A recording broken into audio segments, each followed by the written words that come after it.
Hello, today your Auto Junkie is going to be working on a 2005 Isuzu Ascender. We're going to show you how to remove and replace your air filter. Now, with this, the only tools you'll need is a flathead. Standard screwdriver, make sure you get a wide base on it because these screws are kind of tricky.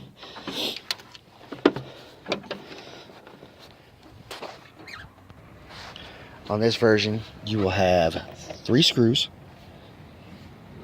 It'll look like this.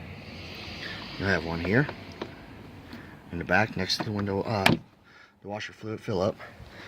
One here next to your oil fill up, and one way down here in the front right by your headlight assembly. You see it down there? Now, once you loosen up all 3 of those screws, it should just come up a little bit. Kind of hard to do this with just one hand.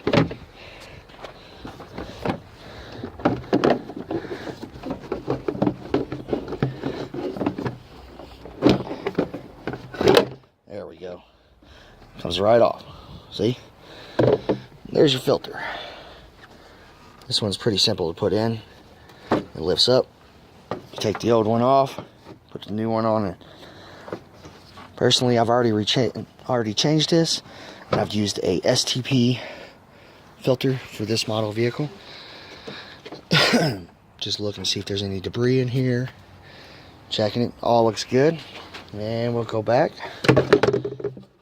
Take this housing unit right back on there. Make sure it's sitting right, all 3 points.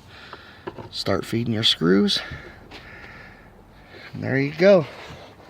All you gotta do is put all 3 screws back in and you're ready to rock.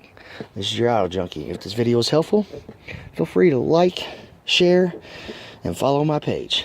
You have a good day. Bye.